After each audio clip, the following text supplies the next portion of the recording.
दोस्तों, क्या अवसर पड़ने पर मनुष्य को अपने धर्म का त्याग कर देना चाहिए?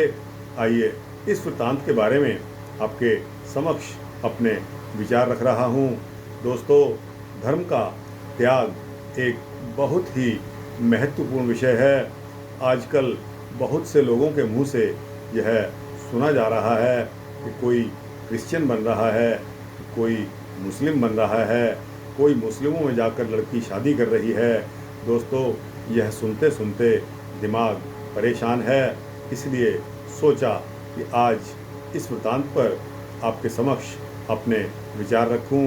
दोस्तों, मनुष्य को किसी भी समय किसी काम से, न भय से, न लोभ से, न जीवन रक्षा के लिए धर्म का त्याग करना चाहिए, क्योंकि धर्म तो नित्य है और सुख दुख अनित्य हैं तथा जीव नित्य है और इस जीवन का हेतु अनित्य है।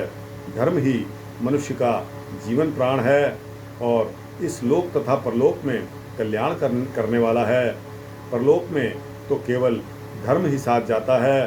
दोस्तों, स्त्री, पुरुष और संबंधी इत्यादि कोई भी साथ नहीं जा सकते। अतएव अपने कल्याण के लिए मनुष्य मात्र को नित्य निरंतर धर्म का संचय करना चाहिए। उक्त धर्म की प्राप्ति धर्म के ज्ञाता महान पुरुषों के संग और उनकी अनुपस्थिति में सत्शास्त्रों के अनुशीलन में होती है। त्याग पूर्वक धर्म के पालन से उसका दूसरे लोगों पर भी बहुत अच्छा असर होता है। उसके प्रभाव से पापी पुरुष भी धर्मात्मा बन जाते हैं। राजा युधिष्ठिर का इतना भारी प्रभाव था कि वे जिस देश में वास करते थे उस देश में धर्म का प्रचार प्रसार, धन धान्य की वृद्धि और दुर्भिक्ष, महामारी आदि की स्वतः निवृत्ति हो जाया करती थी। महाराज युधिष्ठिर का यह प्रभाव विस्तार से अगर आप देखना चाहें तो महाभारत के विराट पर्व का 28वां अध्याय देख लीजिए।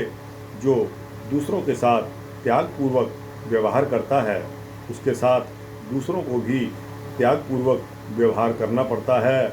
हमारी जो प्राचीन त्यागपूर्वक धार्मिक शिक्षा है उससे हमारे आत्मा का कल्याण तो होता ही है, इस लोक में भी सब प्रकार से लाभ ही लाभ होता है।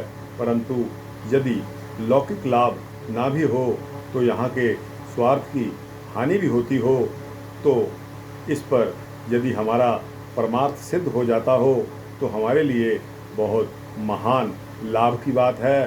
सर्वस्व जाकर भी परमार्थ सिद्ध होता हो तो बिना विचारे सर्वस्व का त्याग कर देना चाहिए, क्योंकि मनुष्य जीवन का उद्देश्य आत्मा का कल्याण है, सांसारिक भोग भोगना नहीं। आत्मा का कल्याण या भगवत प्राप्ति ही धर्म पालन का अंतिम फल है। अतएव हमारे बालकों में भगवत प्राप्ति के हेतु इस धर्म के पालन के लिए प्रारंभ से ही ऐसे भाव भरे जाने चाहिए। प्राचीन ऋषि आश्रमों में यही हुआ करता था। उपर्युक्त धर्म को दृष्टि में रखते हुए बालकों के लिए अब यहाँ कुछ विशेष उपयोगी बातें बताई जा रही हैं। मनुष्य को चाहिए कि वह आलस्य, प्रमाद, भोग, दुर्व्यसन, दुर्गुण और दुराचारों को विष के समान समझकर उनको त्याग दे एवं सद्गुण, सदाचार का सेवन, विद्या का अभ्यास, ब्रह्मचर्य का पालन, माता पिता और गुरुजनों की एवं दुखी अनाथ की प्राणियों की कर्तव्य समझकर निस्वार्थ भाव से सेवा तथा ईश्वर की भक्ति को अमृत के समान समझकर उनका श्रद्धापूर्वक सेवन करे।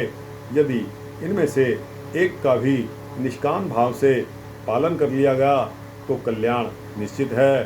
फिर सभी का पालन करने से तो कल्याण में कोई संशय नहीं बचता।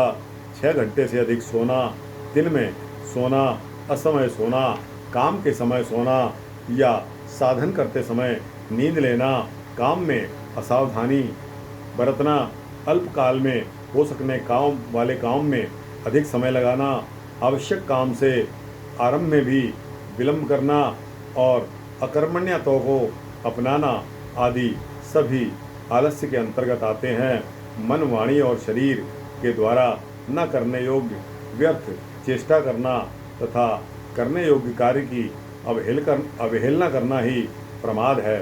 दोस्तों, ऐश आराम, स्वाद, शौक, फैशन, विलासिता, विषयों का सेवन, इत्र फुलेल, सेंट पाउडर आदि का लगाना, श्रृंगार करना, थिएटर, सिनेमा आदि का देखना, विलास तथा प्रमादोत्पादक क्लबों में जाना आदि सभी भोग हैं। इसी प्रकार बीड़ी, सिगरेट, गांजा, भांग, चरस, कोकीन, अफीम, आसव आदि मादक वस्तुओं का सेवन, चौपड़, ताश, शतरंज खेलना आदि सभी दुर्व्यसन हैं। दोस्तों, काम, क्रोध, लोभ, मोह, दंभ, दर्प, अभिमान, अहंकार, मद, ईर्ष्या आदि दुर्गुण हैं।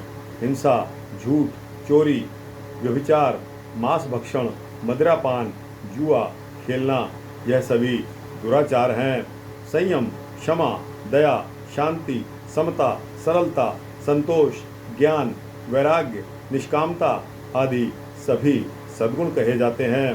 दोस्तों, इसी प्रकार यज्ञ, दान, तप, तीर्थ, व्रत और सेवा पूजा करना तथा अहिंसा, सत्य, ब्रह्मचर्य का पालन करना इत्यादि सदाचार कहलाते हैं। इसके अतिरिक्त विद्या का अभ्यास, ब्रह्मचर्य का पालन, माता पिता और गुरुजनों की सेवा तथा ईश्वर की भक्ति ये सभी परम आवश्यक और कल्याणकारी हैं।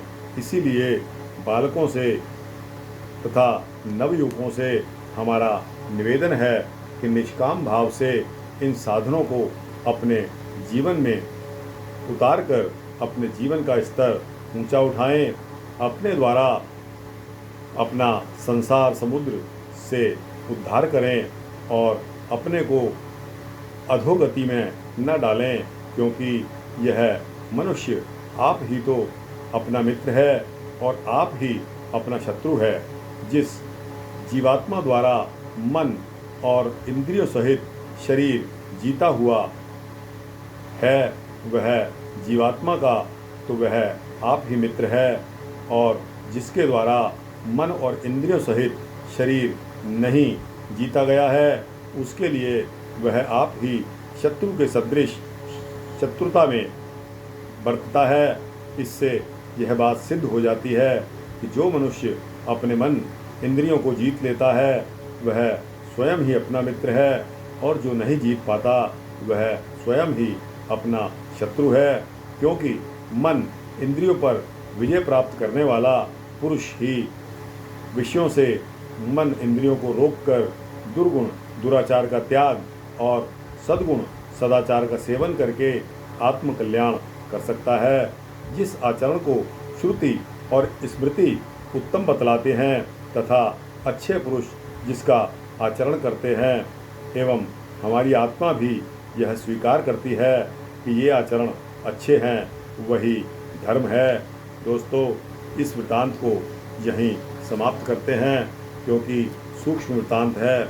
इसलिए मैं आपसे एक बार फिर यही कहूँगा कि दोस्तों, धर्म का त्याग महा उचित यानी कि अनुचित नहीं है। दोस्तों, धर्म नित्य है, इसलिए धर्म की खातिर आप कुर्बान हो जाइए। धर्म की खातिर आप धर्म के मार्ग पर चलेंगे तो ही कल्याण निश्चित है। जय श्री राधे, जय श्री कृष्ण।